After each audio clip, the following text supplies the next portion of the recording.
జోష్న దగ్గర bone marrow transplant కోసం blood samples తీసుకున్న డాక్టర్ ముందు బయటపడ్డ నిజాలు. నిజం తెలుసుకుని అందరి ముందు చెంప పగలగొట్టి మరీ నిజం బయట పెట్టేసిన డాక్టర్. మరి ఇదంతా ఎలా జరగబోతుందో తెలుసుకోవాలనుకుంటే వీడియోనైతే చివరి వరకు మిస్ కాకుండా చూసేయండి. నిజం తెలుసుకున్న శివనారాయణ పరిస్థితి ఏంటి, ఏం జరగబోతుంది? ఇక ఇక్కడ చూస్తే అందరూ కార్తీక్ని నిలదీయడంతో డాక్టర్ వచ్చి బ్లడ్ క్యాన్సర్ విషయాన్ని బయట పెట్టేస్తుంది. ఒక్కసారి అందరూ కుప్పకూలిపోతారు. కార్తీక్ని అనవసరంగా కొట్టానని, అలాగే అనవసరంగా కోప్పడ్డానని మేనమామ తాత ఇద్దరూ కూడా కార్తీక్ని పట్టుకొని బాధపడుతూ ఉంటారు. ఇదంతా చూసిన శ్రీధరు ఇక ఈ సమయంలో ఫైల్స్ గురించి బయట పెట్టడం కరెక్ట్ కాదని నిర్ణయించుకుంటాడు. ఇక డాక్టర్ అయితే బోన్ మ్యారో ట్రాన్స్ప్లాంటేషన్ గురించి అయితే బయట పెడుతుంది. కూతురు మాత్రమే ఇది చేయగలదు, కూతురు మాత్రమే ప్రాణాన్ని కాపాడగలదని చెప్తూ ఉంటుంది. దాంతో జోష్నకి పెద్ద షాకే ఎదురవుతుంది. ఇక సుమిత్రకి ఎలాగైనా నిజం చెప్పమని అక్కడి నుంచి డాక్టర్ వెళ్ళిపోయిన తర్వాత సుమిత్రకి మెలకు వస్తుంది. ఏమైంది చెప్పరా కార్తీక్, మీ మావయ్యకి ఎలా ఉంది? మావయ్య విషయంలో నా దగ్గర ఏం దాచిపెడుతున్నావని మళ్ళీ కార్తీక్ నిలదీస్తుంది. లేదమ్మా, ఏమీ లేదు, నేనే పొరపాటు పడ్డాను, వీడికి ఎలాంటి ప్రాబ్లం లేదు, నువ్వు టెన్షన్ పడకు అని తన మామగారు సర్ది చెప్పడంతో అప్పుడు కాస్త ప్రశాంతంగా ఉంటుంది. ఇప్పుడు అమ్మని ఎలా కాపాడుకోవాలి? ఈ జోష్ను చూస్తే కన్న కూతురు కాదు అని చెప్పేసి దీప ఎంతగానో బాధపడుతుంది. ఏంటి గ్రాని, ఇలా ఇరుక్కున్నామేంటి, ఇప్పుడు మన పరిస్థితి ఏంటి అని చెప్పేసి అంటూ ఉండగా, అదే నాకు అర్థం కావడం లేదే, ఇప్పుడు మనిద్దరం కూడా బయటకు వెళ్ళిపోయే పరిస్థితి వచ్చేసినట్టుంది. నీ గురించి నిజం బయట పడిపోతుంది. నువ్వు కనుక ఇప్పుడు బ్లడ్ శాంపిల్స్ ఇవ్వకపోయినా, బోన్ మ్యారో ట్రాన్స్ప్లాంటేషన్కి ఒప్పుకోకపోయినా ఈ ఇంట్లో అందరూ కూడా నీ మొహం కూడా చూడరు. ఇప్పుడు ఏంటి పరిస్థితి అని ఆలోచించుకుంటూ ఉంటారు ఇద్దరు కూడా. ఇక్కడ చూస్తే ఏంట్రా దశరథ, మన ఇంటికి ఏమయ్యింది? ఇలాంటి గడ్డు కాలం వచ్చింది తాత. నువ్వు బాధపడుతూ ఉంటే ఇంకా మావయ్య కుమిలిపోతాడు. అందరం కలిసి అత్తని ధైర్యంగా చూసుకుందామని చెప్పి కార్తీక్ చెప్తూ ఉంటాడు. శ్రీధర్ ఇంటికి వచ్చిన తర్వాత ఏమైందండి, నిజం చెప్పేశారా అని చెప్పేసి అంటూ ఉండగానే, లేదు, నిజం చెప్పే పరిస్థితులు అక్కడ లేవు. ఏం జరిగింది? ఆ జోష్న మళ్ళీ ఏదైనా మాయ చేసిందా? లేదు, చెల్లికి బ్లడ్ క్యాన్సర్ అంట. ఏం మాట్లాడుతున్నారండి?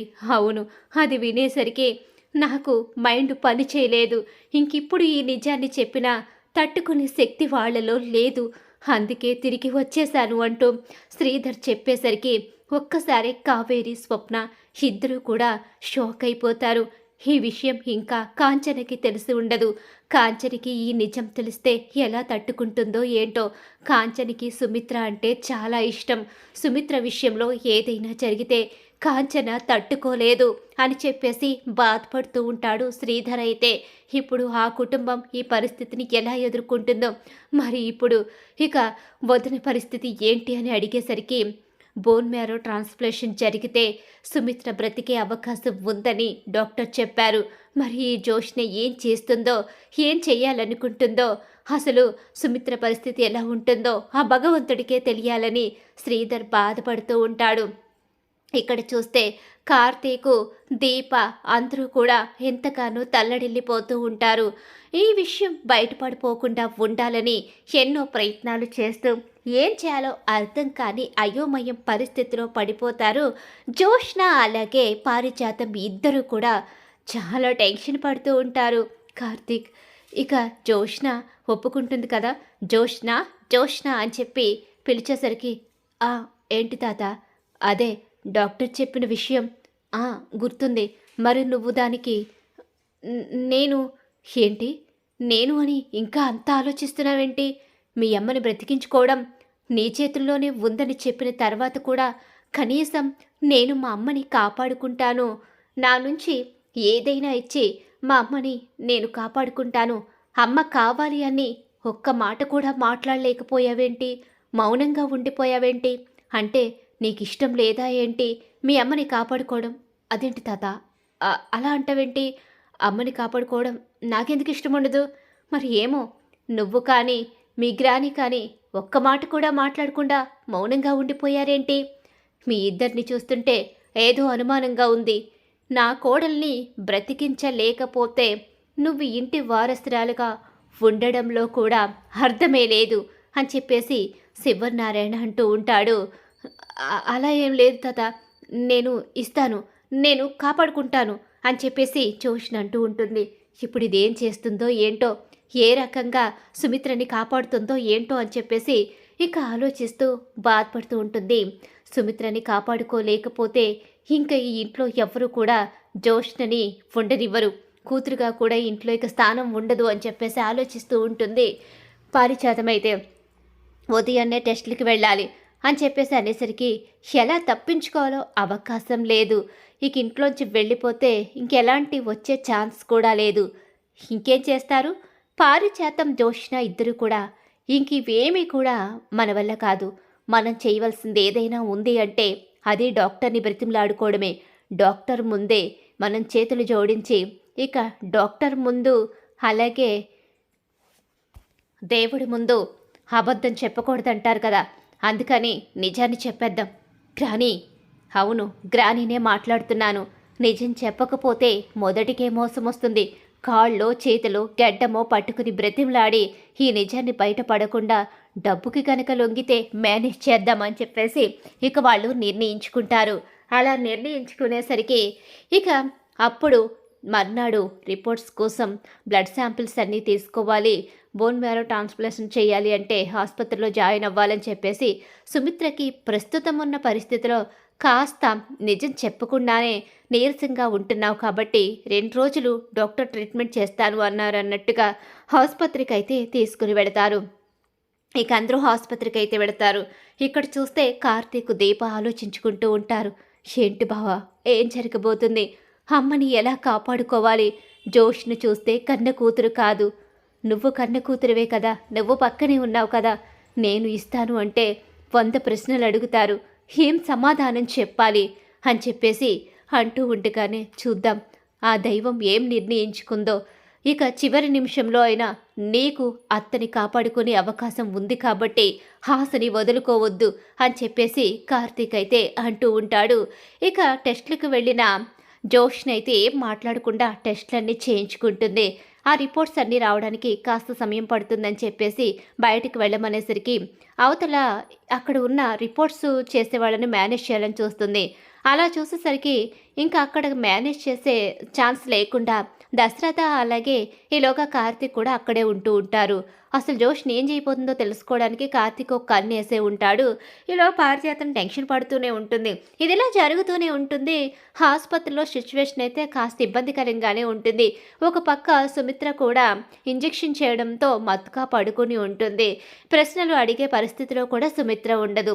సుమిత్రకి పూర్తి నిజం తెలియకపోయినా తనకేదో అయ్యిందన్న ఆలోచన ఇక అంతా బాగానే ఉంటుంది. నువ్వు టెన్షన్ పడుకు, నీ వెనుక మేమున్నామనే ధైర్యం కార్తీక్ వాళ్ళు చెప్పడంతో ప్రస్తుతమైతే అందరినీ కంగారు పెట్టడం ఇష్టం లేక ఇక అలా మౌనంగా ఉండిపోతుంది. ఇంజెక్షన్ ఇవ్వడంతో మత్తుగా కూడా ఉండిపోతుంది.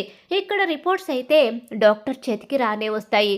ఈలోగా ఇక జోష్న అలాగే పారిజాతం ఇద్దరు డాక్టర్ దగ్గరికి వెళ్ళి ఒక్కసారి కాళ్ళ మీద పడిపోతారు. డాక్టర్ కాళ్ళ మీద అలా పడిపోయేసరికి ఏంటి, ఏమైంది, ఎందుకొచ్చి మీరు ఇలా కాళ్ళు పట్టుకుంటున్నారు అని చెప్పేసి అంటూ ఉండగానే ఇంకా ఇప్పుడు ఆ రిపోర్ట్స్లో ఈ జోష్న తన కన్న కూతురు కాదని ఉంటుంది అనేసరికి ఆ రిపోర్ట్స్ చెక్ చేసి అవును, మరి ఇదంతా ఏంటి, మీరే ఆమె కూతురని చెప్పారు కదా, ఇప్పుడు ఇదంతా ఏంటి అనేసరికి డబ్బు ఇవ్వబోతూ ఉంటారు. డబ్బు ఇవ్వబోతూ ఉండేసరికే ఇకప్పుడే చంప పగలగొడుతుంది. అది కాదు డాక్టర్, అనుకోని పరిస్థితిలో ఆమె కూతురి ప్లేస్లో జోష్న రావాల్సి వచ్చింది, అందుకని మీరే మేనేజ్ చేసి బయటవరికి నిజం తెలియకుండా చేయండి అంటే ఒక ప్రాణాలతో చెలగాట వాడమని చెప్తున్నారా? మీరు చేసిన దుర్మార్గం బయటపడకుండా నా దగ్గర మీరేదో నిజం దాచిపెడుతున్నారని అర్థమైంది. కానీ నేను నిజాన్ని దాచిపెట్టి ఒక మనిషి ప్రాణాన్ని నేను తీయలేను. మీరు ఆడుతున్న నాటకాన్ని నేను బయట పెడతాను. మీరే ఆ ఇంటి అసలు వారసురాలు కాదు అన్న నిజం అందరికీ తెలిసేలా చేస్తాను. డాక్టర్ చెప్పేది వినండి అని చెప్పి అన్నా సరే గబగబా రిపోర్ట్ పట్టుకుని బయటకు వచ్చేస్తుంది. డాక్టర్, ఏమైంది డాక్టర్, ఏం జరిగింది, ఏంటి జోష్న, మీరెందుకు వెళ్ళారు లోపలికి?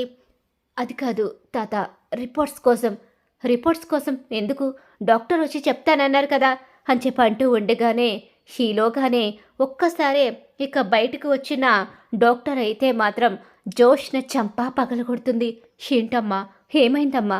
మా జోష్న ఏమైనా తప్పుగా మాట్లాడిందా? మీ జోష్న ఏంటండి? మీరు చూస్తే పెద్ద మనిషిలా ఉన్నారు. మీరందరూ గొప్ప గొప్ప వాళ్ళలా ఉన్నారు. పెద్ద పెద్ద చదువులు చదువుకున్నారు. మీ కళ్ళ ముందు మీ ఇంట్లో ఇంత మోసం జరిగితే ఎలా తెలుసుకోలేకపోయారు? ఏం మాట్లాడుతున్నారు? నాకేం అర్థం కావడం లేదు. మీరు అర్థమయ్యేలా చెప్పండి.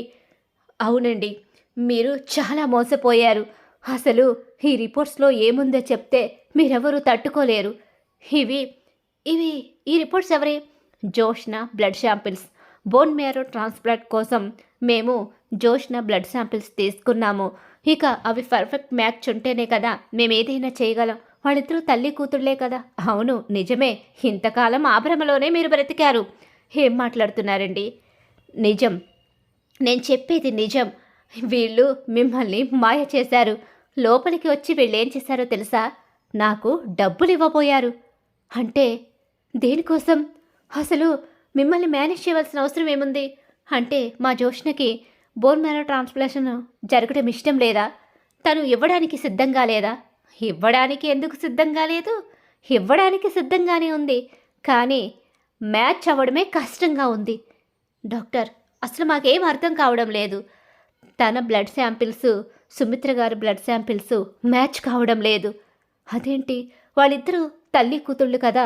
కేవలం కూతురో లేకపోతే తోడబుట్టిన వాళ్ళో ఎవరో తనని బ్రతికించుకోగలరని చెప్పారు. మరి కూతురువి మ్యాచ్ కాకపోవడం ఏంటి? తను కూతురైతే కదా మ్యాచ్ అవడానికి. డాక్టర్, అవును, తను అసలు మీ ఇంటి వారసురాలే కాదు. బోన్ మ్యారో ట్రాన్స్ప్లాంటేషన్ కేవలం కన్నబిడ్డ మాత్రమే చేయగలదు. ఇక కన్నబిడ్డది ఖచ్చితంగా మ్యాచ్ అవుతుంది. తను కన్నబిడ్డ కాకపోతేనే మ్యాచ్ కాదు.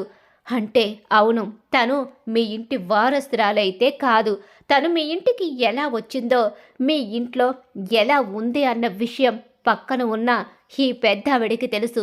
ఇద్దరు వచ్చి ఇక ఈ బ్లడ్ శాంపిల్స్ నా చేతిలోకి ఈ రిపోర్ట్స్ సరిగ్గా వచ్చేసరికే నా కాళ్ళ మీద పడి ఈ నిజాన్ని ఎవ్వరితో చెప్పొద్దని చెప్పి వీళ్ళు ప్రాధేయపడ్డారు. కానీ నేను డబ్బుకి లొంగి ఒక నిండు ప్రాణాన్ని బలి తీసుకునే మనిషిని కాదు. అందుకే నిజం ఏదైనా సరే మీ ముందు బయట పెట్టాలని చెప్పి నేను ఈ రిపోర్ట్స్ తీసుకుని వచ్చాను. వీళ్ళిద్దరూ ఏదో కుట్ర చేసి మీ ఇంట్లో చేరారని నాకు అర్థమవుతుంది అని చెప్పి అనేసరికి ఒక్కసారే శివనారాయణ షాక్ అయిపోయి ఉండిపోతాడు. కార్తీక్, ఏంట్రా డాక్టర్ చెప్పేది?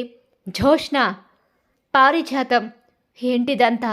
మీరే వెళ్ళి బ్రతిమలాడారంటే నువ్వు ఇంటి వారసురాలివి కాదన్న విషయం నీకు తెలుసా అని చెప్పేసరికి, అదేంటండి ఇంతగా చెప్తున్నాను కదా, తెలిసే వాళ్ళు నన్ను మేనేజ్ చేయాలని చూశారు అని చెప్పేసి అంటూ ఉండగానే ఒక్కసారే జోష్న చెంప పగలగొడతాడు. ఎవరు నువ్వు? తనని ఎందుకు నా ఇంటికి తీసుకొచ్చావు? నా ఇంటి వారసురాల్ని ఏం చేశావు అని చెప్పనేసరికి ఇంకొకసారే పారిజాతం, జోష్న ఇద్దరు షాక్ అయిపోతారు. నేను చెప్తాను అంటూ ఆ రోజు ఇక దీప పుట్టిన వెంటనే ఎలా జోష్నని సుమిత్ర ఒడికి చేర్చిందో, దీపని ఎలా చంపమందో ఇదంతా కూడా కార్తీకు బయట పెట్టేస్తాడు.